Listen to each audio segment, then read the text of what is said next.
মনে করুন আপনি প্রতিদিনই একই সময়ে একটি নির্দিষ্ট ট্রেনে করে যাত্রা করেন এবং প্রতিদিনের মতো আপনি আজও সেই ট্রেনে উঠে আপনার যাত্রার জন্য বেরিয়েছেন, কিন্তু হঠাৎ জানতে পারলেন বিশ্বের বিভিন্ন জায়গায় একাধিক ভূমিকম্পের ঘটনা ঘটছে এবং আপনি যে ট্রেনে করে যাচ্ছেন সেটাও একসময় এই ভূমিকম্পের কবলে পড়ল। তবে আপনার তেমন কোনো ক্ষয়ক্ষতি হলো না, আপনি ঠিকই আছেন। তবে চলে এসেছেন 40 বছর ভবিষ্যতে। আপনি টাইম ট্রাভেল করেছেন, শুধু আপনি নয়, আপনার সাথে থাকা প্রায় 100 জন যাত্রী এক যাত্রার জন্য উঠে অদ্ভুতভাবে ভবিষ্যতে চলে এসেছে। ভাবুন তো এরকম হলে কি হবে এবং কেমন হবে। আসুন আজ একটি অদ্ভুত ঘটনা শুনি। ঘটনার সময় 2023 সাল, অর্থাৎ গত বছর। জাপানে সর্বপ্রথম সূর্য উদয় হলো আর সূর্যের দেখা মেলা মাত্রই শুরু হয়ে গেল শহরের ব্যস্ত জীবন। সবাই যার যার কাজে বেরিয়ে পড়েছে, প্রত্যেকে এখানে অচেনা পথিক। সবার চিন্তা ছিল ট্রেনে করে কত দ্রুত তাদের গন্তব্যে পৌঁছানো যায়। তো এরকম বিশাল সংখ্যক একদল মানুষ প্ল্যাটফর্মে এসে উপস্থিত হয়েছেন। কিছুক্ষণের মধ্যেই গন্তব্যের ট্রেনটি সেখানে এসে হাজির হয়। ট্রেনের দরজাগুলো খুলে গেল এবং ভিতরের যাত্রীরা উক্ত স্টেশনে নেমে যায় এবং নতুন যাত্রার উদ্দেশ্যে প্ল্যাটফর্মের যাত্রীরা ভিতরে প্রবেশ করে। এটা জাপানের নিয়মিত চিত্র। এরকমভাবে দিনরাত যাত্রী উঠানামার পালাবদল চলে প্ল্যাটফর্মগুলোতে। কিন্তু আজকের এই যাত্রা এবং এসব যাত্রীদের ভাগ্য মোটেও শুভকর হবেন না, কারণ এই যাত্রা তাদের বহু বছর ভবিষ্যতে নিয়ে যেতে চলেছে, এমন এক ভবিষ্যৎ যা তারা কখনো কল্পনাও করেনি। এটা খুবই অবাককর বিষয় এবং তারা একই সাথে রোমহর্ষক এক অভিজ্ঞতারও সাক্ষী হতে চলেছে। ট্রেনটির যাত্রা শুরু হলো। যাত্রীরা আপন মনে যার যার সময় অতিবাহিত করছেন। কেউ গেমে ব্যস্ত, কেউ বা নিজেকে সাজানোতে, কেউ বা ডেটিং অ্যাপগুলোতে নিজেদের পছন্দের পার্টনার খুঁজছেন। অন্যদিকে কাউকে দেশবিজ্ঞানের খবরে খুবই চিন্তিত দেখা যায়। তো এভাবে ট্রেন তার পরবর্তী স্টেশনে এসে পৌঁছাবে, কিন্তু ঠিক তখনই প্রত্যেক যাত্রীর ফোনে একটি অ্যালার্ট বেজে ওঠে। মেসেজে জানিয়ে দেয়া হলো পৃথিবীর বিভিন্ন স্থানে খণ্ড খণ্ড আকারে ভূমিকম্পের সূত্রপাত হতে দেখা যায়। সবাইকে সতর্ক হতে বলা হচ্ছে। কিন্তু পরক্ষণেই যাত্রীরা এই ঘটনার আন্দাজ পেল। ফোনে নেটওয়ার্ক পাওয়া যাচ্ছে না, ট্রেনে ক্ষণে ক্ষণে কম্পন অনুভূত হচ্ছে। ট্রেনটি শহরের বুক চিরে একটি টানেলের কাছে এগিয়ে যায়। টানেলের প্রবেশ মুখে ট্রেনটি ঢুকে পড়ল আর তখনই এক বড় ঝটকায় ভিতরের যাত্রীরা পড়ে যায়। তাদের কেউ কেউ এতে জ্ঞান হারিয়েছিল। তবে ঘটনায় সজাগ যাত্রীরা বেশ অবাক হন। ট্রেন থেমে গেছে, কিন্তু থামার জায়গাটা বেশ অজানা। কন্ট্রোল রুমে যোগাযোগ নেই, অন্য কোচ বা বগিগুলোর সাথেও কোনো যোগাযোগ করা যাচ্ছে না। কিছু পরে উক্ত কোচটির গেট খোলা হলো। তবে অদ্ভুত ব্যাপার, বাইরের এমন এক দৃশ্য যেটা দেখার জন্য মোটেও সেখানে কেউ প্রস্তুত ছিল না। মনে হয় পৃথিবীর কোনো এক কোনায় পড়ে থাকা জনমানবহীন রহস্যময় প্রান্তে তারা এসে পড়েছেন। না কোনো বিল্ডিং ইমারতের দেখা পাওয়া যায়, না কোনো বৈদ্যুতিক ডিভাইস এখানে চলমান রয়েছে। ফোনে কোনো নেটওয়ার্ক নেই, চারদিকে গাছগাছালিতে ঘেরা এক পাহাড়ি এলাকা। পাহাড়ের বুক চিরে আবার লতাপাতাকেও গজিয়ে উঠতে দেখা যায়। এখানে যাত্রীরা শুধুমাত্র তাদের একটি কোচকে দেখতে পাচ্ছিল।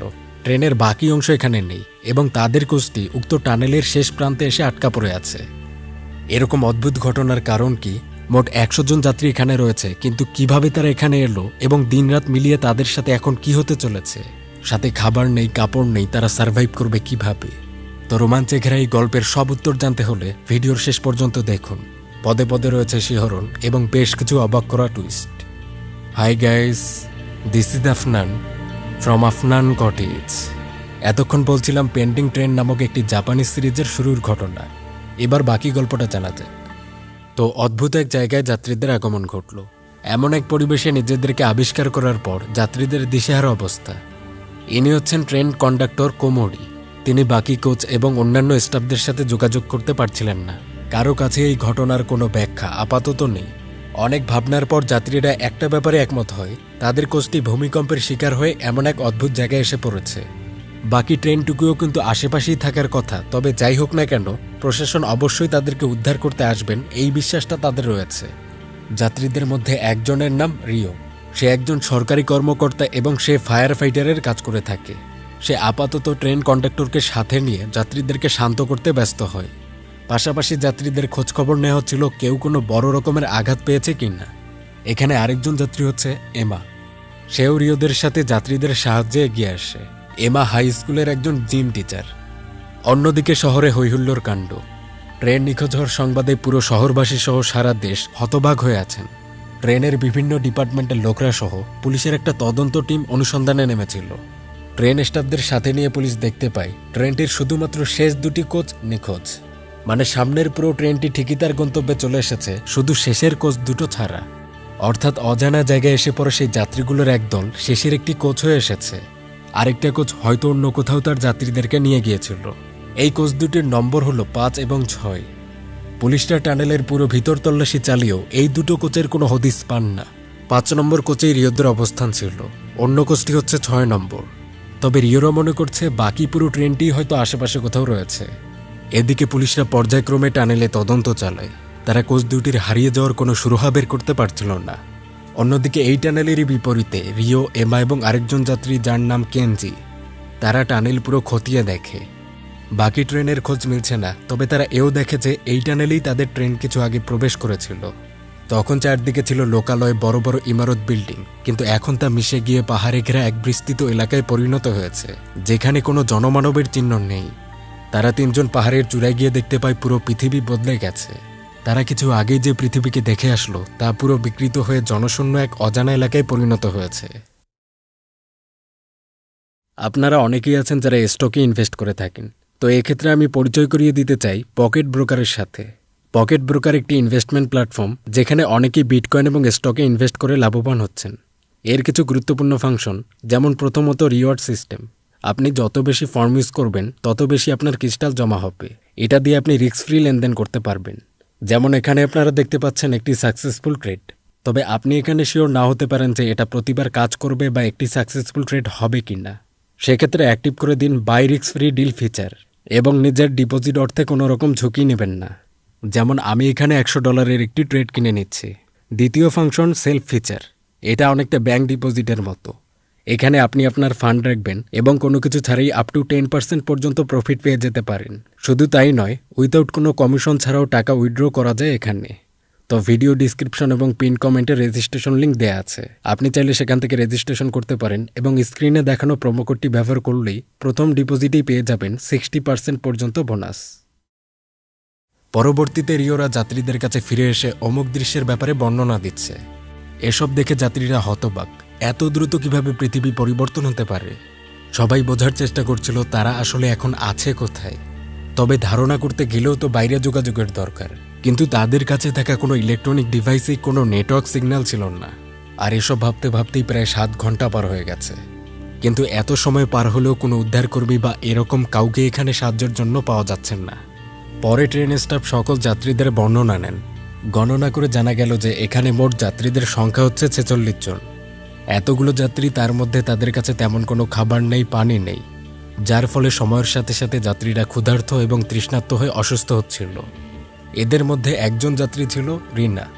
সে কেনজি নামক যাত্রীটির ব্যাগ হাতিয়ে দেখে যে সেখানে কিছু খাবার পাওয়া যেতে পারে কিনা, কিন্তু খাবারের বদলে সে একটা কাঁচি এবং একটি এনভেলপ খুঁজে পায়।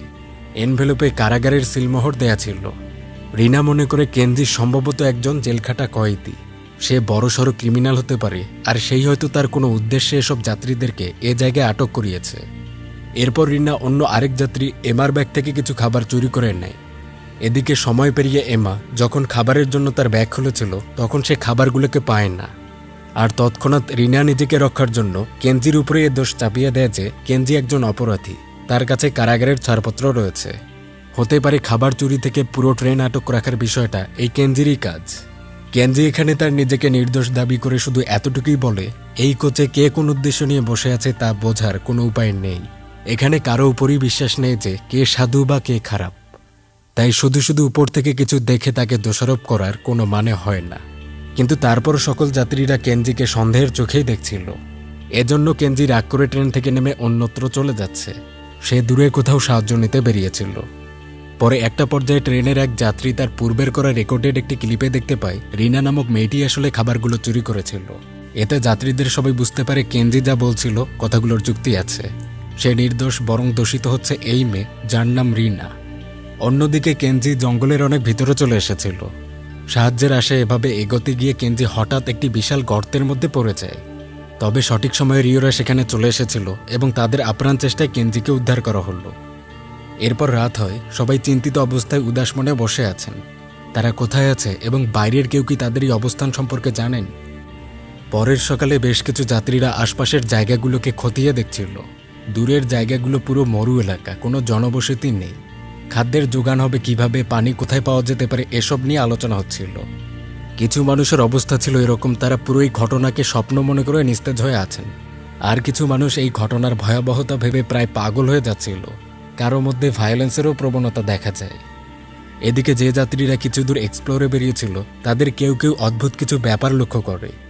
একজন যাত্রী দেখেছিল পূর্বের দিকে একটি বিশাল টাওয়ার রয়েছে, তবে টাওয়ারটি বিধ্বস্ত এবং বহু বছর ধরে এটি অব্যবহৃত এবং পরিত্যক্ত পড়ে আছে। বিষয়টি খুবই অদ্ভুত, কারণ যে যাত্রী এই টাওয়ার দেখেছিল তার মনে পড়ে যে এরকমই একটি টাওয়ার তৈরি হওয়ার কথা ছিল 2026 সালের দিকে। মানে 3 বছর পর এরকম একটি টাওয়ার প্রস্তুত করার কথা ছিল, কিন্তু অদ্ভুতভাবে সেটা ইতিমধ্যেই তৈরি হয়েছে এবং বিধ্বস্ত পরিত্যক্ত হয়ে পড়ে আছে। ঠিক একইভাবে আরেকজন যাত্রী জঙ্গলের মধ্যে একটি ড্রিঙ্কিং ক্যান খুঁজে পান। সেখানে এটি উৎপাদনের তারিখ ছিল 2026, মানে 3 বছর পরের তারিখ। ট্রেনে একজন জীববিজ্ঞানীও ছিলেন, তার নাম কাইতো। তিনি জঙ্গলের এক জায়গায় এক বিশেষ উদ্ভিদ খুঁজে পান। উদ্ভিদটি জেনেটিক্যালি মডিফাইড ছিল। এরকম উদ্ভিদের বৃদ্ধি, পরিচর্যা, জেনেটিক্যাল ট্রিটমেন্ট 2023 সালে করা সম্ভব নয়। এত অ্যাডভান্স পদ্ধতি তৈরি হতে প্রায় 30 থেকে 40 বছরের মতো সময় লাগতে পারে। তবে অদ্ভুতভাবে জঙ্গলের এক জায়গায় এরকমই মডিফাইড উদ্ভিদগুলো পাওয়া যাচ্ছে। এই সবগুলো ব্যাপারকে একত্র করে বেশ বড়সড় একটা আলোচনা করা হয়। বাইরের পরিবেশ, তাদের আটক হওয়া এবং ভবিষ্যতের জিনিসগুলোকে এভাবে এখন খুঁজে পাওয়া, সবগুলো মিলিয়ে যা বোঝা গেল তারা কোনোভাবে ভবিষ্যতের পৃথিবীতে চলে এসেছে। অর্থাৎ 2023 সাল থেকে তারা সম্ভবত 2063 বা 40 বছর পরে চলে এসেছে। ব্যাপারটা বুঝতে পেরে ট্রেনের সবাই ভীত চিন্তিত হয়ে হতবাক হয়ে গিয়েছিল। কিভাবে তারা ভবিষ্যতে এসেছে, পৃথিবীর অবস্থা এরকম কেন? আরও কিছু ব্যাপার তাদের ভয়কে আরও দ্বিগুণ করে দেয়। তা হলো 2063 সালে মানুষের বিলুপ্তি ঘটেছে। সবকিছুই যেন পরিত্যক্ত আবর্জনার মতো। জলবায়ু খুব একটা সুবিধার নয়। এক্ষেত্রে যাত্রীদের সবথেকে চিন্তার বিষয় ছিল দুটি। এক, তারা কিভাবে তাদের অতীতে 2023 সালে ফিরে যেতে পারবে, আর দুই, মাত্র 40 বছর ভবিষ্যতে এত কিছুর বিলুপ্তি ঘটল কিভাবে। এদিকে বর্তমান 2023 সালে চারদিকে ট্রেনের 2 কোচ গুম হওয়ার খবর ছড়িয়ে পড়েছিল। পুলিশের কাছে এই ঘটনার কোনো ব্যাখ্যা নেই, তাই হারানো সদস্যদের পরিবারগুলোকে প্রশাসন কোনোভাবেই কোনো বুঝ দিতে পারছেন না। পুরো পৃথিবীতে এই ঘটনা এক বিস্ময়কর ব্যাপার এবং ট্রেন্ডিং ইস্যু হয়ে দাঁড়িয়েছিল। অন্যদিকে ভবিষ্যতের সময়ে যাত্রীদের কাছে পানি নেই, খাবার নেই। এভাবে পার হয়ে গেছে 2 দিন। পানির দরকার সবার আগে, এজন্য রিও এবং এমা ট্রেনের উপরে একটি প্লাস্টিক শিট বিছিয়ে দেয়। বৃষ্টি হলে এখানে পানি জমা হবে। পরের সকালে রিওরা কয়েকজন জঙ্গলে পানির খোঁজে বেরিয়েছিল। জঙ্গলের চারদিকে ঘন সবুজ গাছগাছালি থাকা প্রমাণ করে যে আশেপাশে অবশ্যই কোনো জলপ্রপাত থাকার কথা। এই অনুসন্ধানের এক পর্যায়ে কেনজি জানায় তার কাছে পাওয়া চিঠিটি আসলে তার নয়, তার ছোট ভাইয়ের, যে কিনা 2 বছর আগে জেলে গিয়েছিল এবং গত 2 দিন আগেই সে ছাড়া পেয়েছে। কেনজি বলে তাদের পরিবার আর 10টা স্বাভাবিক পরিবারের মতো ছিল না। পরিবারের সৎ বাবা ছিলেন, আর তাদের বাবা মারা ছিলেন গ্যাংস্টার, জাপানের ইয়াকুজা গ্যাংয়ের সদস্য। বাবা মা হিসেবে তারা মোটেও যোগ্য ছিলেন না। প্রায় তাদেরকে মারপিট এবং অত্যাচার সহ্য করতে হতো, বিশেষ করে তার ছোট ভাইকে, যে কিনা তার থেকে 12 বছরের ছোট ছিল। তার উপর অত্যাচার সহ্য করা যায় না। একটা পর্যায়ে ভায়োলেন্স অনেক বেড়ে গেলে কেনজি তার ভাইকে নিয়ে পালিয়ে যায় এবং পরে কেনজি কিশোর বয়স থেকেই উপার্জন করে তাদের পেট চালাতো। প্রথমে কেনজি একজন পেপার ডেলিভারি ম্যানের কাজ নেয় এবং পরে একজন আধুনিক নাপিত হয়ে কঠোর পরিশ্রমের সাথে তাদের জীবনকে একটু উন্নত করার সে চেষ্টা করছিল। কিন্তু তার ছোট ভাই এমনটা না হয়ে তার বাবা মার পথে অনুসরণ করেছে। সে নানা অপরাধ কর্মে জড়িয়ে পড়ে, এভাবেই তার 2 বছরের জেল হয়। ব্যাপারটা জেনে রিও এবং এমা বেশ দুঃখিত হয় এবং লজ্জাও পেয়েছিল। শুধুমাত্র বেশভূষা এবং একটি চিঠি দেখে তারা কেনজিকে অপরাধী মনে করেছিল, যা মোটেও সঠিক নয়। উল্টো তো কেনজি তার সম্পূর্ণ বিপরীত একটা মানুষ। আর এভাবে কথাবার্তায় কেনজি, রিও এবং এমা তাদের মধ্যে বন্ধুত্বপূর্ণ সম্পর্ক তৈরি হয়। তবে এখানে কেনজি এমাকে পছন্দ করতে শুরু করেছে, অন্যদিকে আবার এমা রিওকে পছন্দ করছিল। তো এভাবে তারা এগোচ্ছিল এবং একটা পর্যায়ে কেনজিরা ব্যাঙের দেখা পায়। পাশাপাশি সেখানে ভেজা মাটিরও সন্ধান পাওয়া গিয়েছে। এরপর সেই পথ অনুসরণ করে রিওরা আরও দ্রুত এগোতে থাকে। কিছু দূর এগোনোর পরই তারা পাহাড়ের গা ঘেঁষে পানির সন্ধান পায়। পাহাড়ের চূড়ার ওপারে সম্ভবত একটি ঝর্ণা রয়েছে। তো ঝর্ণার খোঁজ পাওয়া গেল, তবে ওই বিকেলেই এবার বৃষ্টির দেখা পাওয়া যায়। এতে পানির অভাব আপাতত মিটে যাচ্ছে। একদম বিশুদ্ধ পানি প্লাস্টিক শিট থেকে নিয়ে পানির বোতলে সংরক্ষণ করা হলো। এই বৃষ্টির দেখা মেলাটা সবার জন্য যেন একটি আশা। পানি পাওয়া গেল, এবার যদি ঠিকঠাকভাবে খাবারের ব্যবস্থা করা যায় তাহলে তারা অনেক দিন পর্যন্ত এখানে টিকে থাকতে পারবে। এখানে জীববিজ্ঞানী ছিলেন কাইতো। তিনি সকল যাত্রীদেরকে তথ্য দেন আশপাশের জঙ্গলগুলোতে কি কি উদ্ভিদ পাওয়া যেতে পারে এবং তাদের মধ্যে কোনটাকে খাদ্য হিসেবে বেছে নেওয়া যায়। পাশাপাশি তিনি এটাও বলেছিলেন কোন উদ্ভিদ বিপজ্জনক, তাতে বিষ থাকতে পারে এবং কোনটা কোনোভাবেই ভক্ষণ করা যাবে না। পরবর্তীতে যাত্রীরা কয়েকটা গ্রুপে ভাগ হয়। প্রত্যেকটা গ্রুপ জঙ্গলের পাহাড়ের আলাদা আলাদা জায়গায় গিয়ে এসব ভক্ষণযোগ্য উদ্ভিদের খোঁজ করছিলেন। কিন্তু তারপরে এ সময় এমা ভুলবশত একটি বিষাক্ত ফল খেয়ে ফেললে, বিষাক্ত ব্লুবেরি ফল। তবে তাতে বিষের মাত্রা খুব একটা বেশি না হয় এমা এবারের মতো বেঁচে গেছে। এদিকে নতুন পরিবেশের সাথে খাপ খাওয়ার জন্য যাত্রীদের সবাই একটি বসতি গড়ার পরিকল্পনায় লেগে পড়েছিল। জঙ্গলের নানা গাছগাছালি থেকে কাঠ সংগ্রহ করে বাসনকোসন এরকম বসবাসের কিছু জিনিসপত্র তৈরি করা হয়। কাঠ পুড়িয়ে আগুন জ্বালানো, বাঁশ দিয়ে তাঁবু বানানো, এরকম অনেক কিছু। এখানে যাত্রীদের ক্রেডিট কার্ডগুলোকে ধারালো করে ছুরির মতো করে বানানো হচ্ছিল। এই ব্যাপারগুলো দেখে বেশ অদ্ভুত লাগে, কারণ যে মডার্ন সোসাইটি নিজেদের জীবন সহজ করার জন্য দিনের পর দিন প্রযুক্তির ব্যবহার করে যাচ্ছে, কারো সঙ্গ ছাড়াই বাঁচার চেষ্টা করছিল, তারাই আজ একত্র হয়ে প্রকৃতির সম্পদ কাজে লাগাচ্ছে নিজেদেরকে টিকিয়ে রাখার জন্য, যেখানে কিনা কিছুদিন আগেও কেউ কাউকে চিনত না, পরোয়া করত না। এখানে প্রত্যেক যাত্রীরা তাদের দক্ষতা সম্পর্কে বলে, জেনে নেওয়া হলো কাকে দ্বারা কী কাজ করিয়ে নেওয়া সম্ভব, একের মাধ্যমে অন্যের কিভাবে উপকার হতে পারে। মোট এখানে ৪৬ জন যাত্রী, যে যে কাজে পটু হবে, রান্না ধোয়া শিকার, তাকে তা করতে দিয়ে এভাবে পুরো গ্রুপকে টিকিয়ে রাখা সম্ভব। পরের সকালেও খাদ্যের খোঁজ করা হচ্ছিল। তবে এ সময় কাইতো অন্য একজন মানুষকে লক্ষ্য করে যে তাদের যাত্রীদের কেউ ছিল না। কাইতো তাকে লক্ষ্য করেছিল, তবে উক্ত ব্যক্তিটি কাইতোকে আহত করে চলে যায়। উক্ত ব্যক্তিটিকে রিওরর দূর থেকে লক্ষ্য করেছিল, তবে তারা চেহারা দেখতে পারেনি। ব্যাপারটা বেশ অদ্ভুত। এরকম দুর্গম এলাকায় এতদিন পর্যন্ত যেখানে কোনো মানুষের সন্ধান ছিল না, আজ হুট করে একজনকে সেখানে দেখা যাচ্ছে। যাই হোক, আপাতত কাইতোর চিকিৎসা করা দরকার, কিন্তু তার এত গুরুতর ক্ষতের চিকিৎসা করার মতো বিশেষ কোনো মেডিকেল সামগ্রী তাদের কাছে ছিল না। তবে কিছু সুইসুতা খুঁজে বের করা হলো, কিন্তু ক্লিনিক্যাল সেলাই করার মতো দক্ষ কেউ এখানে নেই। অতিমাত্রায় রক্ত ঝরে যাওয়ার মানে হচ্ছে কাইতোর মৃত্যু। কাইতোকে কোনোভাবেই মরতে দেয়া যাবে না, কারণ তিনি এখানে সবথেকে জ্ঞানী লোক। তার থেকে জ্ঞান নেই ভক্ষণযোগ্য প্রাণী, উদ্ভিদ, এগুলোকে বাছাই করতে হবে এবং খাদ্য থেকে নিরাময় পর্যন্ত বিভিন্ন ক্ষেত্রেই কাইতো লোকটির অত্যন্ত প্রয়োজন রয়েছে।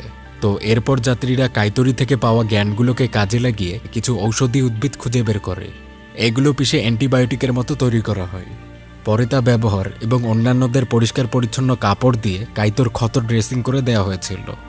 এভাবে ৩ দিন চিকিৎসার পর কাইতো সুস্থ হতে শুরু করেছে। জ্ঞান ফিরতেই কাইতো বলেছিল সে জঙ্গলে একজন অচেনা মানুষের দেখা পায়, যে আর কি তাকে আহত করেছিল। অর্থাৎ জঙ্গলে তারা বাদেও অন্য মানুষ আছে এবং তারা হিংস্র, তাই তাদের থেকে যাত্রীদের সতর্ক থাকা দরকার। এই আত্মরক্ষার জন্য রিওরা যাত্রীদেরই একজন, যার নাম হচ্ছে ইয়াচি, এই লোকটির সাহায্য নেয়। ইয়াচি একটি প্রতিরক্ষা কোম্পানিতে গার্ড হিসেবে কাজ করেছেন। তিনি যাত্রীদের বসবাসের চারদিকে কিছু ফাঁদ তৈরি করা শিখিয়ে দেন। অপরিচিত কেউ আসলে এখানে ফাঁদে পড়ে যাবে, এভাবে যাত্রীদেরকে বিপদমুক্ত রাখা সম্ভব। এবং এই ব্যবস্থাটা কাজেও লেগেছিল, কারণ পরের দিনই শোনা যায় কেউ একজন কোনো একটা ফাঁদে পড়েছে। পরবর্তীতে রিওরা গিয়ে দেখে একটা বাচ্চা একটা ট্র্যাপে পড়েছিল। বাচ্চাটি তাদেরই মতো পোশাক আশাক পরা শহুরে বাচ্চা, কিন্তু বাচ্চাটি ফাঁদ থেকে বেরিয়ে দ্রুত পালিয়ে যায়। রিওরা তাকে ফলো করছিল। এভাবে ফলো করতে করতে তারা কয়েক কিলো রাস্তা পার করে নেয় এবং একটি বিলের ধারে চলে এসেছিল। তবে বাচ্চাটি এখানে রিওদেরকে অপেক্ষা করতে বলছে। এরপর বিলের ওপারে বাচ্চাটি কোথাও চলে যায়। এদিকে রিওদের পাত্তা না পেয়ে কেনজিও খুঁজে বেরিয়েছিল। পরে সেও বিলের ধারে সেই এলাকাটায় চলে আসে। পরে তারা 3 জনেই ধারের কাছে বেশ কয়েক ঘন্টা অপেক্ষা করে। তারা নিজেরা গল্প করছিল। রিও বলে অতীতের এক ঘটনার জন্য সে নিজেকে বারবার অপরাধী মনে করে। তার একটা গুরুতর আক্ষেপ রয়েছে। অতীতে তাদের এক মিশনে তার সিনিয়র খুব বুঝে শুনে রিওকে তার পদক্ষেপ নিতে বলেছিল। ভয় করে কোনো ভুল সিদ্ধান্ত নেয়া তাদের সবার জন্য খুবই বিপজ্জনক হবে। কিন্তু রিওরই একটা ভুল সিদ্ধান্ত পুরো মিশনটাকে গড়বড় করে দেয়। এতে রিওকে বাঁচাতে তার সিনিয়রই ঝুঁকি নিয়েছিল এবং পরে তিনি আহত হয়েছিলেন। আগুনে তার 2টো পাই অকেজো হয়ে যায়। তার সিনিয়র আজীবনের জন্য পঙ্গু হয়ে গেছেন, আর তার পুরো দায়ভারটা রিওর একার। এটাই হচ্ছে তার অপরাধবোধ, যেটা কিনা তাকে সবসময় খুবড়ে খাচ্ছে। তাই উক্ত ঘটনার পর থেকে রিও এটাই সিদ্ধান্ত নিয়েছে যে সে তার জীবনকে শুধুমাত্র মানুষের উপকারের জন্যই উৎসর্গ করবে। এদিকে রাত গভীর হলে দেখা যায় সে বাচ্চাটি কিছু লোক নিয়ে বিলের ওপারে এসেছে। এরপর লোকগুলোর সাথে বিলের ওপারে যাওয়া হলো। বিলের ওপারে ট্রেনের অন্য কোচ অর্থাৎ অন্য 6 নম্বর কোচটির সন্ধান পাওয়া যায়। এই কোচে করে উক্ত মানুষগুলো অর্থাৎ সে বাচ্চা সহ বাকি যাত্রীগুলো এখানে এসেছেন। তাহলে বিলের একদিকে কয়েক কিলোমিটার দূরে রয়েছে কোচ নম্বর 5 এবং বিলের এপারে আছে কোচ নম্বর 6। কোচ 6-এর এই লোকের নাম হচ্ছে হিনাতা। তার আচরণ দেখে মনে হয় তাকে উক্ত কোচের যাত্রীরা নেতা বানিয়েছেন। এখানে দুই কোচের মধ্যে আলোচনা হয়। দুই পক্ষই বলছিল তারা কিভাবে এরকম পরিবেশে এসে উপস্থিত হয়েছেন। তবে এখানে দুই পক্ষের মধ্যে বেশ কিছু আলাদা ব্যাপার পরিলক্ষিত হয়। একদিকে যখন 5 নম্বর কোচকে পানি এবং খাবারের জন্য অনেক বেশি স্ট্রাগল করতে হয়েছে, সে জায়গায় কোচ নম্বর 6-এর কষ্ট অনেক কম। তারা বিলের কাছে থাকায় শুরু থেকেই তারা পর্যাপ্ত পানি এবং খাদ্য হিসেবে মাছ পেয়েছিল। এছাড়াও কোচ 6-এর যাত্রীরা শুরুর দিন থেকেই তাদের চারদিকের পরিবেশকে বসবাসযোগ্য করে বানিয়ে যাচ্ছিলেন। তাদের কোচকে তারা বাড়িতে রূপান্তর করেছে। কোচ 6-এর যাত্রীদের মধ্যে কেনজি উক্ত ব্যক্তিটিকেও দেখতে পায়, যে কিনা আগে জীববিজ্ঞানী কাইতোকে আহত করে পালিয়েছিল। পরবর্তীতে ব্যক্তিটি কেনজিদের কাছে ক্ষমা চায়। সে আসলে ওই সময় কাইতোকে দেখে ভয় পেয়েছিল। সে ভেবেছিল কাইতোরা সম্ভবত এ ভবিষ্যতের মানুষ, যারা কিনা অতীত থেকে আসা এই যাত্রীদের পাকড়াও করবে এবং মেরেও ফেলতে পারে। ব্যাপারটা শুনে এমা তখন জিজ্ঞেস করে হিনাতারা কিভাবে বুঝতে পারল যে তারা ভবিষ্যতে এসেছে। তখন হিনাতা বলে, এখানে এসে পৌঁছার প্রথম দিনই তারা বিলের কাছে একটি পরিত্যক্ত লঞ্চ আবিষ্কার করেছিল। লঞ্চে একটি রেডিও পাওয়া যায়, রেডিও টেপ রেকর্ড এবং আরও কিছু তথ্য থেকে তারা জানতে পেরেছিল ইতিমধ্যে 2060 সাল পার হয়ে গেছে, মানে তারা ভবিষ্যতে এসেছেন। পাশাপাশি হিনাতা অতীতের কিছু ইতিহাসও জানতে পেরেছিল। অতীতে 2026 সালে, অর্থাৎ তাদের 2023 সাল থেকে আরও 3 বছর পর, একটি বিশালাকার উল্কা পৃথিবীতে আঘাত হানবে। এটা সরাসরি প্রশান্ত মহাসাগরে নিক্ষিপ্ত হয়েছিল। এর ফলে পৃথিবীর বিভিন্ন স্থানে একাধিক ভূমিকম্পের ঘটনা ঘটতে দেখা যায় এবং মুহূর্তের মধ্যেই 100 কোটি লোকের মৃত্যুর ঘটনা ঘটেছিল। যদিও কিছু মানুষ বেঁচে ছিল, কিন্তু তারা ভূমিকম্পের ফলে সৃষ্টি হওয়া ধূলিময় পরিবেশে টিকে থাকতে পারেনি। ধূলিময় পরিবেশে সূর্যকিরণ পৃথিবীর জমিন পর্যন্ত নামতে পারছিল না। এতে সূর্য শক্তি এবং বিরূপ পরিবেশের প্রভাবে মানুষসহ বেশিরভাগ প্রাণী প্রজাতির মৃত্যু ঘটেছে। তবে পরে সময়ের সাথে সাথে পরিবেশ স্বাভাবিক হয়। এখন যদিও পৃথিবীর পরিবেশ বসবাসযোগ্য হয়েছে, তবে তারা বাদে নতুন কোনো মানুষের অবস্থান এখানে নেই। পাশাপাশি হিনাতা এও বলেন, তারা যদি কোনোভাবে তাদের পূর্বের সময়ে অর্থাৎ 2023 সালে ফিরে যেতে পারে, তবে তারা প্রশাসনকে এই দুর্যোগ সম্পর্কে আগাম পূর্বাভাস দিতে পারবে। তখন উল্কার নিক্ষিপ্ত হওয়া ঠেকানো বা পৃথিবীর মানুষকে নিরাপদ স্থানে সরিয়ে নিয়ে এরকম কিছু একটা করা যেতে পারে। হিনাতা বলে, পৃথিবী রক্ষার জন্য হলেও এখন তাদের পূর্বের সময় ফিরে যাওয়া দরকার। তারা যেহেতু ভবিষ্যতে আসতে পেরেছে, তাহলে অবশ্যই পূর্বে ফিরে যাওয়ার কোনো না কোনো উপায় থাকার কথা, যেটা তাদেরকে যে কোনো মূল্যে খুঁজে বের করতে হবে। পরের সকালে রিনা এবং এমা কোচ 6-এর এলাকায় একটু বেড়াতে গিয়েছিল। এ সময় সেখানে তারা মাটিতে দাফন অবস্থায় একটি লাশ খুঁজে পায়। এমারা ভেবে না এটা কোচ 6-এর কাজ, যারা কিনা এখানে কাউকে মেরে এখানে দাফন করে রেখেছিল। তারা এমনই ভাবছে, আর তখনই কোচ 6-এর কয়েকজন সেখানে চলে এসেছিল। লোকগুলো বলছে এমারা যেন ওই লাশের ব্যাপারে তাদের গ্রুপকে না জানায়, নয়তো তাদের পরিণতি ভালো হবে না। কিন্তু ব্যাপারটা জানা মাত্রই এমারা পালানোর চেষ্টা করে। তবে এখানে রিনা পালাতে পেরেছিল। সে এসে তার কোচের সবাইকে জানায় তারা কোচ 6-এর এলাকায় একটি লাশ পেয়েছে। তাদের উপর আক্রমণের কথাও বলা হয়। অন্যদিকে এমা রিনার সাথে আসতে পারেনি, তবে সে অন্যদিকে পালিয়েছে। তাকে লোকগুলো সেখানে ধাওয়া করছিল। এদিকে ব্যাপারটা জানা মাত্রই কেনজি এবং রিও এমাকে উদ্ধার করতে বেরিয়ে যায়। অন্যদিকে এমা পালিয়ে একটি লঞ্চের কাছে এসে উপস্থিত হয় এবং এখানে সে লুকিয়ে পড়েছিল। এই লঞ্চেরই ব্যাপারে কিন্তু হিনাতা আগে জানিয়েছে, যেখানে কিনা হিনাতা রেডিওটি পায়। এদিকে কেনজিরা কোচ 6-এর এলাকায় এসে এমার খোঁজ করছে। এভাবে খোঁজ করতে গিয়ে তারা দেখে এই কোচে রক্তপাতের চিহ্ন। এর মানে সত্যি এখানে কোনো হত্যাকাণ্ড ঘটেছে, যার লাশটি হয়তো রিনারা দাফন অবস্থায় খুঁজে পেয়েছিল। তখন হিনাতা একটা ব্যাপারের খোলাসা করেন। আসলে তাদের কোচে একজন অপরাধী উঠেছিল। তো যখন তাদের কোচ টাইম ট্রাভেল করে এখানে চলে আসে, তো সবার মতো এই অপরাধীও খুব ভয় পেয়ে যায়। পরে অতিমাত্রায় ঘাবড়িয়ে গিয়ে সে ছুরি আঘাত করতে উদ্যত হয়েছিল। তখন সে ব্যক্তিটিকে দমাতে গিয়ে হিনাতা এবং তার ধস্তাধস্তি হয়, আর এতে ভুলবশত উক্ত অপরাধীটি ছুরি আঘাতে মারা গিয়েছে। আর এটা একটা কারণ যে এরকম প্রতিবাদ বা সাহস দেখে পরবর্তীতে হিনাতাকে যাত্রীরা তাদের নেতা বানিয়ে নেন। অন্যদিকে এমা লঞ্চে লুকিয়ে আছে। একটা সময় এখানে হিনাতা চলে আসেন, আর তিনি এসেই একের পর এক ডিভাইসগুলোকে পুরোপুরি নষ্ট করে দিচ্ছিলেন। বিষয়টা বেশ সন্দেহজনক। তবে একটা পর্যায়ে হিনাতা এমাকে খুঁজে পান। হিনাতা থেকে জানা গেল সে আসলে কখনো এই সময় থেকে পূর্বের সময় ফিরে যেতেই চায় না। কারণ ট্রেনে আসার সময় হিনাতা জানতে পারে তার ব্যবসায় মারাত্মক ক্ষতি হয়েছে। তার কোম্পানিকে আর টিকিয়ে রাখা সম্ভব নয়। পাশাপাশি তার ঘরবাড়ি সম্পত্তি সব নিলামে উঠে সে নিঃস্ব হয়ে গিয়েছিল। কিন্তু ভবিষ্যতের এ সময় হিনাতা একজন নেতা, সবাই তাকে মানে এবং তার নির্দেশনাতেই নতুন এক সমাজ সৃষ্টি হচ্ছে। এরকম নেতৃত্ব ছেড়ে হিনাতা পূর্বের ব্যর্থ জীবনে ফিরে যেতে চায় না, কিন্তু এমা এখন এই বিষয়গুলোকে জেনে ফেলেছিল। তাই হিনাতা তাকে পাকড়াও করে এই লঞ্চে বেঁধে দেয়, যাতে এই ব্যাপারগুলো সে অন্য কাউকে জানাতে না পারে। এদিকে এমার খোঁজ না পাওয়ায় 5 নম্বর কোচের মধ্যে দুশ্চিন্তা বাড়ছিল। তারা কোচ নম্বর 6দেরকে তাদের জন্য বিপজ্জনক মনে করছে। পাশাপাশি হিনাতাও আবার তার যাত্রীদের বলে কোচ 5-এর যাত্রীরা তাদের বিরুদ্ধে পরিকল্পনা করছে, ওরা সম্ভবত তাদের খাবার এবং অন্যান্য সম্পদ কেড়ে নিতে চায়। তো এভাবে এমার নিখোঁজ হওয়ার ব্যাপারটাকে কেন্দ্র করে 2 গ্রুপের মধ্যে একটা বড়সড় গণ্ডগোল পেকে গেল। কোচ 5-এর যাত্রীরা আগাম সতর্কতা হিসেবে কিছু অস্ত্র বানিয়ে নেন, তারা লড়াইয়ের জন্য প্রস্তুত হচ্ছিলেন। কিন্তু ঠিক তখনই কোচ 6-এর কয়েকজন যাত্রী এদেরকে আক্রমণ করতে এসেছে। এভাবে ধাওয়া পাল্টা ধাওয়াতে 2 গ্রুপের মধ্যে বড় সংঘর্ষ, মোট কথা যুদ্ধের সূচনা হয়। এতে 2 পক্ষই ভালো রকমের ঘায়েল হচ্ছিলেন। যুদ্ধের এই দামামা দেখে হিনাতা বেশ চিন্তায় পড়ে, ভয় পেয়ে যায়। তাই সে পরিকল্পনা করে সে এমাকে মেরে ফেলবে, তাহলে পরে আর তার ধরা পড়ার কোনো আশঙ্কা থাকবেন না। কিন্তু সে এসে দেখতে পায় এমা সেখানে নেই, পালিয়েছিল। এমা সেখান থেকে পালিয়ে দ্রুত তার লোকদের কাছে ফিরে যাচ্ছে। হিনাতা এটা কোনোভাবেই হতে দিতে চাচ্ছিল না, সে তাকে খুঁজছিল। তবে এমাকে খুঁজে পাবার আগেই এমা তার লোকদের কাছে ফিরে এসেছে। এমা সকলকে বলে দেয় হিনাতার আসল উদ্দেশ্য কি, সে নিজেও ফিরবে না, অন্যদেরকেও ফিরতে দিবেন না। আর কেউই যেন ফেরার কোনো উপায় বের করতে না পারে, এজন্য সে এখানকার সকল কমিউনিকেশন ডিভাইস নষ্ট করে দিয়েছে। এমনকি এই যুদ্ধের পিছনেও তার হাত ছিল। এ সময় হিনাতা তার নিজের ভাবনার কথা বলে। সে বলে তাদের এ সময় থাকা উচিত। এখানে তারা কত ভালো আছে, পূর্বের সময়ের মতো মাত্রাতিরিক্ত কাজের চাপ নেই, প্রতিযোগিতা নেই, ঘৃণা হিংসা নেই।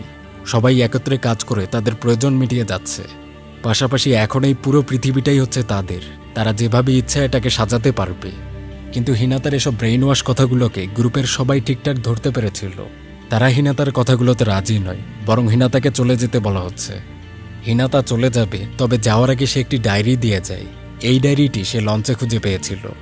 ডায়েরি ঘেটে জানা যায় কাছেরই এক পাহাড়ে একটি টাওয়ার রয়েছে, যেখানে কিনা অনুসন্ধান চালালে পূর্বের সময় ফিরে যাওয়ার হয়তো কোনো উপায় বের করা সম্ভব। এই তথ্য জানার পর ওই রাতেই যাত্রীদের মধ্যে 2 জন উক্ত পাহাড়ের উদ্দেশ্যে বেরিয়ে যায়। পাহাড়ের কাছাকাছি এসে তারা একটি অদ্ভুত পাথর খুঁজে পেয়েছিল। পাথরের আলোকিত আভা এবং পর্যবেক্ষণ করে বোঝা যাচ্ছে এটা সেই নিক্ষিপ্ত উল্কার কিছু খণ্ড অংশ। এরকম কোনো পাথর পৃথিবীর কোনো সম্পত্তি হতে পারে না। এদিকে 2023 সালের সময় একজন বিজ্ঞানী, নাম হচ্ছে ইৎসুকি, তিনি একটি সিসিটিভি ফুটেজ চেক করছিলেন হারিয়ে যাওয়া ট্রেন কোচ 2টি থাকতে পারে কোথায়। এভাবে পর্যবেক্ষণে তিনি দেখতে পান ট্রেন হারিয়ে যাওয়ার ঠিক আগ মুহূর্তে সেখানে একটি ওয়ার্মহোল তৈরি হয়েছিল। ভূমিকম্প এবং আরও কিছু বিষয়বস্তুর উপর ভিত্তি করে সম্ভবত এই মহাজাগতিক জিনিসটি খুলে গিয়েছে। ইৎসুকি বুঝতে পারেন এই ওয়ার্মহোলই তাহলে ট্রেনের কোচ 2টিকে গ্রাস করে নিয়ে সেগুলোকে সময়ের অন্য এক জগতে পাঠিয়ে দিয়েছে, যেখানে তারা এখন আটক। কিন্তু এ সময়টা কত হতে পারে এবং সেখান থেকে তাদেরকে কি আদৌ ফিরিয়ে আনা সম্ভব, এটা ইৎসুকি কোনোভাবেই বুঝতে পারছিলেন না। অন্যদিকে 2063 সালে 6 নম্বর কোচের বেশ কিছু যাত্রীরা রিওদের কাছে চলে এসেছিল। তারা হিনাতার সাথে এখানে থেকে যেতে ইচ্ছুক নন, তারা পূর্বের সময় ফিরে যেতে যাচ্ছেন। পাশাপাশি গতরাতে যে উল্কা অংশটা পাওয়া গিয়েছিল এটা খতিয়ে দেখা হচ্ছে। এভাবে নানা পর্যবেক্ষণে জানা যায় এটার মধ্যে ম্যাগনেটিক চার্জ বা চৌম্বকীয় শক্তি রয়েছে, যেটা আবার পৃথিবীর তুলনায় সম্পূর্ণ আলাদা। এই অংশটিতে আলো দেয়া হলে সে আলো চুষে নেয় এবং আরও আলোকিত হয়ে সে ম্যাগনেটিক চার্জকে বহুগুণে বাড়িয়ে দিয়ে চারদিকে ছড়িয়ে দিতে পারে। এরকম নানা গবেষণায় যাত্রীরা বুঝতে পারল এরকম আরও কিছু উল্কা অংশ তাহলে আশেপাশেই থাকার কথা। তো এরকম বেশ কিছু উল্কাগুলো একত্র করে একটি বড় ম্যাগনেটিক ফিল্ড বানানো সম্ভব, যেটা তাদেরকে অবশ্যই কোনো না কোনো সুবিধা দিতে পারবে। এখানে যাত্রীদের মধ্যে থাকা এক বাচ্চা ছেলে বলে ওই দিন টাইম ট্রাভেলের পূর্বে সে আকাশে ধূমকেতুর মতো কিছু একটা দেখেছিল। পাশাপাশি 2023 সালে বিজ্ঞানী ইৎসুকিও ঠিক এই বিষয়টি তদন্ত করছিলেন। তিনি পূর্বের ফুটেজ ঘেটে দেখেন ট্রেন নিখোঁজ হওয়ার পূর্বে একটি উল্কা দেখা গিয়েছে। আরও তদন্তের পর ধারণা করা হয় মহাকাশে সম্ভবত সুপারনোভা বিস্ফোরণ হয়েছিল। মূলত মহাকাশে যখন কোনো তারা তার পুরো জীবনকাল শেষ করে ফেলে তখন সেটা সুপারনোভা বিস্ফোরণ হয়ে ফেটে যায়। এই বিস্ফোরণে অতিমাত্রায় শক্তি উৎপন্ন হয় এবং সেটা চারদিকে প্রবল বেগে ছড়িয়ে পড়ে। আর এত বেশি শক্তি ছড়িয়ে পড়লে তখন আশপাশের গ্রহ নক্ষত্রগুলোকে প্রভাবিত করে। পৃথিবীতেও ঠিক এই শক্তির প্রভাবে ওই দিন ভূমিকম্প তৈরি হয়েছিল। শুধু ভূমিকম্প নয়, ব্ল্যাক হোলের মতো ব্যাপারগুলো এভাবে সৃষ্টি হওয়া সম্ভব। এতে করে স্পেস টাইমেও বড় ধরনের হেরফের বা প্রভাব পড়তে পারে। তো এসব ব্যাপারের আলোচনায় বিজ্ঞানী ইৎসুকি বুঝিয়ে দেন কোচ 2টি টাইম ট্রাভেলের কারণ হচ্ছে এই সুপারনোভা এক্সপ্লোশন। এরকম বিস্ফোরণে পৃথিবীর স্পেস টাইমে এক ধরনের ছিদ্রের তৈরি হয়। এভাবে ওয়ার্মহোলের সৃষ্টি হয়েছে। আর এই মহাজাগতিক ছিদ্রে প্রবেশ করেই যাত্রীরা ভবিষ্যৎ সময়ে গিয়ে হারিয়ে যায়। এদিকে যাত্রীরাও তাদের টাইম ট্রাভেলের কারণটা বুঝতে পেরেছিল।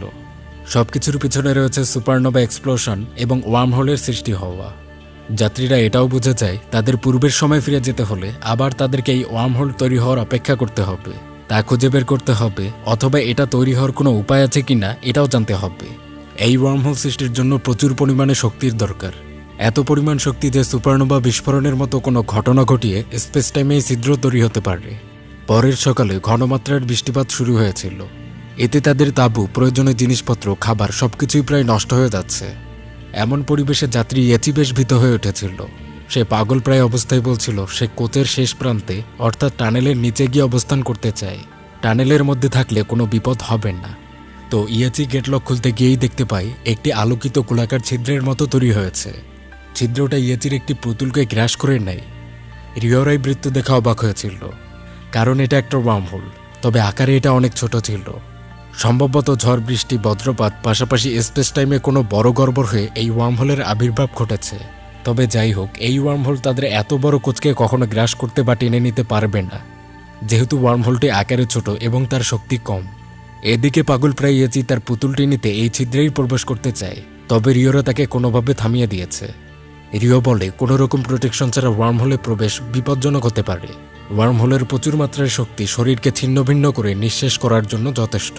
এদিকে ঝড় বৃষ্টি কমে যাওয়ার সাথে সাথে ওয়ার্মহোল ছোট হতে হতে হারিয়ে যায়। অন্যদিকে 2023 সালে দুইজন গোয়েন্দা রেল স্টেশনে হারানো কোচ দুটির তদন্ত করছিলেন। হঠাৎ এ সময় ইয়েচির উক্ত পুতুলটি এখানে এসে পড়েছিল।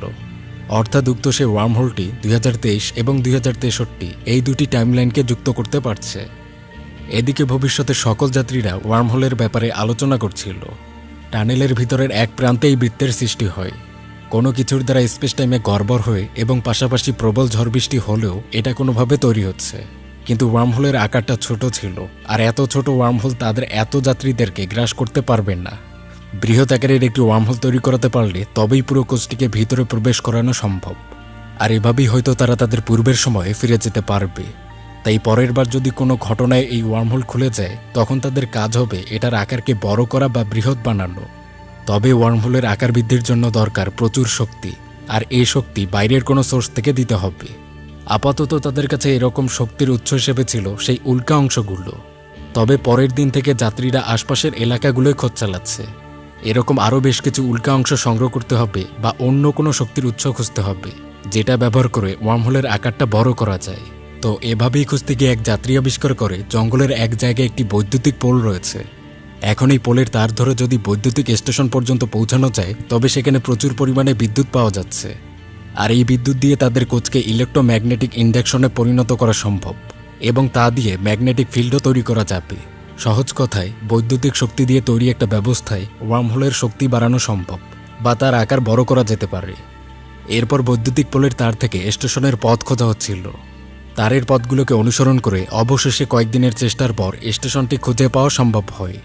এই বৈদ্যুতিক স্টেশনটি বালির নিচে অনেক বছর ধরে চাপা পড়ে আছে। তবে ভাগ্য ভালো বলতে হয়, কারণ স্টেশনের ভিতরে তেমন কোনো ক্ষতি হয়নি। ভূমির নিচে থাকায় এবং কঠিন সুরক্ষার জন্য এখন পর্যন্ত এখানকার সকল কলকবজা ঠিকঠাকই রয়েছে। স্টেশনে ভালো পরিমাণে বিদ্যুৎও সংরক্ষণ করা ছিল। পরে এই বিদ্যুৎগুলো তারের মাধ্যমে ট্রেন কোচ পর্যন্ত নিয়ে আসা হয়। এরপর কোচের এক প্রান্তে তার পেঁচিয়ে ইলেকট্রিক ইন্ডাকশন তৈরি করা হচ্ছে। পাশাপাশি তার বিপরীতে টানেলের অন্য প্রান্তে যেখানে ওয়ার্মহোল তৈরি হতে পারে, সেখানে উল্কা অংশ রাখার সাথে কিছু বৈদ্যুতিক কয়লাও রেখে দেওয়া হলো। মোট কথা, ট্রেন কোচ এবং ওয়ার্মহোল এই দুইয়ের মাঝে একটি ইলেকট্রোম্যাগনেটিক ফিল্ড তৈরি করা হলো। এরপর একদিন কেনজি লক্ষ্য করে সেই দিনের আবহাওয়া খারাপ, রাতে সম্ভবত বৃষ্টিপাত হওয়ার আশঙ্কা রয়েছে। কিন্তু কেনজি জানিয়ে দেয় সে আর পৃথিবীতে ফিরে যেতে চায় না। তার পরিবার বলতে শুধু একমাত্র ছোট ভাইটিই ছিল, যে কিনা তার বিশ্বাস রাখেনি। তাই এরকম পৃথিবীতে সে আর ফিরে যেতে চাচ্ছেন না। এখানে এমা রিওকে পছন্দ করত, তাই সে কেনজিকে এও আশ্বাস দিতে পারছিল না যে তার পক্ষে কেনজিকে নিয়ে কোনো পরিবার বা এরকম কোনো সম্পর্ক তৈরি করা সম্ভব। তবে এ সময় রিও কেনজিকে বুঝায় সবকিছুতেই চেষ্টা চালিয়ে যেতে হয়, এটাই নিয়ম। তার ভাই হয়তো এতদিনে তার ভুল বুঝতে পেরেছে এবং সে হয়তো তার অপেক্ষাতেও আছে। তাই কেনজির উচিত আরেকবার ফিরে গিয়ে তার ভাইটিকে সঠিক পথে নিয়ে আসা। প্রবল বেগে ঝড়ো বাতাস বইছিল। রিওরা দ্রুত সবাই ট্রেনের দিকে এগিয়ে যায়। বিরূপ আবহাওয়াতে ওয়ার্মহোলের আবির্ভাব ঘটেছিল। পাশাপাশি উল্কাকণা এবং বিদ্যুৎ দিয়ে বানানো তাদের ইলেকট্রোম্যাগনেটিক ফিল্ড ধীরে ধীরে ওয়ার্মহোলের আকারকে বড় করছে। এরপর যাত্রীরা দ্রুত ট্রেনে উঠেছিল। একে একে সবাই উঠে যায়, তবে শেষে ওঠার সময় কেনজি বাধা পেয়েছে। গাছের ডালপালায় কেনজি আটকা পড়েছিল, কিন্তু যাত্রী ইয়াচির প্রবল চেষ্টায় অবশেষে কেনজিকে উঠিয়ে নেওয়া হয়। তবে ইয়াচি ফিরে যাবেন না। তার ইচ্ছা, তিনি এই ভবিষ্যৎ পৃথিবীতেই থেকে যেতে চান। তিনি এখানেই তার শান্তি খুঁজে পেয়েছেন। কোচের গেট লক করে দেওয়া হলো। এর কিছুক্ষণের মধ্যেই ওয়ার্মহোল বিশালাকার রূপ নেয় এবং সে পুরো কোচটিকে গ্রাস করে নিয়েছিল। পার হয় সামান্য কিছু সময়, পরে ট্রেন কোচ থেমে গেছে। এরপর কোচের গেট খুললে দেখা যায় সামনে কিছু লোক দাঁড়িয়ে আছেন। কিন্তু এখানে সময় জানতে গিয়ে দেখা গেল এটা 2026 সাল। মানে তারা পূর্বের 2023-এ ফিরে আসেনি, বরং তারা এসেছে 3 বছর পর 2026 সালে। আর এই বছরটা কিন্তু ওই উল্কা নিক্ষিপ্ত হওয়ার সেই বিপজ্জনক বছর, যেখান থেকে পুরো পৃথিবীর মানবজাতির বিলুপ্তি ঘটে। তো অদ্ভুতভাবে এই যাত্রীদেরকে 2026 সালে খুঁজে পেয়ে, মানে যারা কিনা 2023-এ হারিয়ে গিয়েছিল তাদেরকে এখন পেয়ে জাপানের সবাই একদমই হতবাক। পরে সব যাত্রীদের থেকে তাদের গল্প শোনা হয়। পরে তাদের চেক আপ করেও দেখা হচ্ছিল তাদের মধ্যে কোনো ক্ষতিকারক রশ্মি বা অন্য জায়গা থেকে কোনো রোগ জীবাণু বা ভাইরাস এরকম কিছু নিয়ে এসেছে কিনা। এরপর পুলিশি তদন্তে রিও, কাইতো সহ বাকি সবাই তাদের অভিজ্ঞতা শেয়ার করে এবং ভবিষ্যতে পাওয়া জিনিসগুলোকে প্রমাণস্বরূপ দেখানোও হয়। এরপর উল্কার ব্যাপারটাও জানানো হয়েছিল। রিও লঞ্চে পাওয়া সেই ডায়েরিটি দেখিয়ে বলে, ঠিক আগামী 7 মাস পর অর্থাৎ ডিসেম্বর মাসে উল্কা নিক্ষিপ্ত হবে। তার আগে এর বিরুদ্ধে ব্যবস্থা নেওয়া দরকার, তবেই মানবজাতিকে রক্ষা করা সম্ভব। কিন্তু এখানে প্রমাণ দেখানো হলেও তদন্তকারীরা রিওদের কথাগুলোকে বিশ্বাস করছিলেন না। তারা টাইম ট্রাভেলের ব্যাপারটাকে শুধুমাত্র ভুল ধারণাই মনে করে নেয়। যাই হোক, এরপর সকল যাত্রীরা তাদের পরিবারের সাথে মিলিত হন। এখানে পরিবারের লোকজনরা গত 3 বছর থেকে যাত্রীদেরকে খুঁজছিলেন। কিন্তু অদ্ভুত ব্যাপার যে যাত্রীদের কাছে এই সময়টা এত না, তারা মাত্র কয়েক মাসই ভবিষ্যতে কাটিয়েছে। এখানে কেনজিও খুবই অবাক এবং একই সাথে খুশি হয়, কারণ তাকে তার ভাই নিতে এসেছিল। সে এখন আর কোনো অপরাধ কর্মে নেই। সে তার ভাইয়ের মতো একটি বড় সেলুন খুলে সেখানে কাজ করছে। তো এভাবে প্রত্যেক যাত্রী যার যার পরিবারে ফিরে যেতে পারে একটা আনন্দের উৎসব বইছিল। তবে প্রশাসন আসন্ন বিপদের ব্যাপারটা কোনো আমলে নিচ্ছেন না। যাত্রীরা বারবার প্রশাসনকে বলে যাচ্ছিল উল্কা নিক্ষিপ্তর ব্যাপারে, কিন্তু প্রশাসন বরাবরই এটাকে এড়িয়ে চলে যায়। তবে অন্যদিকে বিজ্ঞানী ইৎসুকি গত 2023 সাল থেকে এই ব্যাপারে তদন্ত করছিলেন এবং একটা পর্যায়ে তিনি নিশ্চিত হন প্রত্যেক যাত্রীরা ঠিকই বলছিল পৃথিবীর দিকে একটি উল্কাকে এগিয়ে আসতে দেখা যায় এবং আগামী ডিসেম্বর মাস হচ্ছে একটি সম্ভাব্য সময় যখন কিনা উল্কাটি পৃথিবীতে আঘাত হানতে পারে। পাশাপাশি উক্ত যাত্রীরাও তাদের নিজ নিজ জায়গা থেকে পদক্ষেপ নিচ্ছিল। তারা সামাজিক মাধ্যমগুলোতে এ ব্যাপারে কথা বলে, এতে করে বিভিন্ন পর্যায়ের মানুষ থেকে নানা গবেষক পর্যন্ত বিষয়গুলো ছড়িয়ে পড়েছিল এবং তারা প্রমাণও পাচ্ছে। এভাবে জনগণ এই বিষয়ে উদ্বিগ্ন হন এবং সকলে এক সুরে আওয়াজ তুলতে শুরু করেন। তখন প্রশাসন ব্যাপারটা বিশদভাবে আমলে নেয়, খতিয়ে দেখেন। এতে বিজ্ঞানী ইৎসুকি এবং অন্যান্য গবেষকরা বিপদের ব্যাপারটা পুরোপুরি প্রমাণ করে দেন। শেষে প্রশাসন সিদ্ধান্ত নেয় যে যত দ্রুত সম্ভব একটি বিশেষ রকেটকে মহাকাশে পাঠানো হবে, যাতে করে সেটি উল্কার পথ ঘুরিয়ে অন্যদিকে করে দিতে পারে। এরপর বেশ কিছু সময় পার হয়। দেশবাসী অপেক্ষায় রয়েছেন কিছু সময়ের মধ্যে হয়তো তাদের এই মিশন সফল হবে। কিন্তু এভাবে ডিসেম্বর চলে এসেছিল, তারপরও কোনো সুসংবাদ পাওয়া যাচ্ছে না। তবে এদিকে রিওরাও বসেছিল না। তারা বিশেষ জায়গায় কিছু বাংকার তৈরির পরিকল্পনা করে রেখেছে। যদি মিশন সফল নাও হয়, তখনও যেন বিশাল সংখ্যক মানুষ বাংকারে থেকে বাঁচতে পারেন। কম ক্ষতি হতে পারে এরকম একটা জায়গা ছিল সুইজারল্যান্ড, তাই সেখানেই বাংকারগুলো বানানোর সিদ্ধান্ত নেওয়া হয়। ডিসেম্বরের শুরুতে উক্ত যাত্রীরা সহ ভীত মানুষরা বাংকারের উদ্দেশ্যে রওনা হচ্ছিল। তবে রিও বলে সে জাপানে থেকে বাকি সব মানুষদের সাহায্যে আসতে চায়, তার জীবনের লক্ষ্যই তো এটা। একটা সময় এমা, কেনজি তারাও বাংকারের উদ্দেশ্যে রওনা দিয়েছিল। কিন্তু এক পর্যায়ে কেনজি বলে সেও রিওর সাথে থেকে বাকিদের সাহায্য করতে চায়। তো এভাবে এমা, রিও এবং কেনজি দুইজন থেকেই আলাদা হয়ে যাচ্ছে। তাহলে একদিকে বিশাল সংখ্যক মানুষ বাংকারের দিকে যাচ্ছিল, অন্যদিকে কেনজি, রিও তারা বাকি মানুষদের সাহায্যে রয়েছে। তবে এ সময়গুলোতেই হঠাৎ একদিন বিজ্ঞানী ইৎসুকি জানতে পারেন তাদের মিশন সফল, অর্থাৎ তাদের পাঠানো রকেট উল্কার পথ পাল্টিয়ে দিয়েছে, যাতে করে পৃথিবী এখন বিপদমুক্ত হল। বিষয়টা জেনে দেশবাসীর মনে স্বস্তির নিঃশ্বাস বয়ে যাচ্ছে। তবে এই অর্জন যে শুধুমাত্র পৃথিবীকে বিপদমুক্ত করা এমনটা নয়। যে যাত্রীরা এই সাহসিকতা দেখালো তাদের মধ্যে একজন নতুন এ সময় তার ভাইকে ফিরে পেয়েছে। একজন অতীতের সময় এবং বর্তমান সময়ে অনেককে সাহায্য করে তার অপরাধ বোধটা কমিয়ে নিয়েছে। এ সময়গুলোতে প্রত্যেক যাত্রীরা সামাজিক মাধ্যমে শেয়ার করেন একত্রতার প্রয়োজন কতটুকু। একে অপরের সাহায্যে এসে মহাবিপদও ঠেকিয়ে রাখা সম্ভব এবং মাঝে মাঝে যন্ত্রের কলকাঠি থেকে বের হয়ে তাদের প্রকৃতির সাথে মেশা উচিত।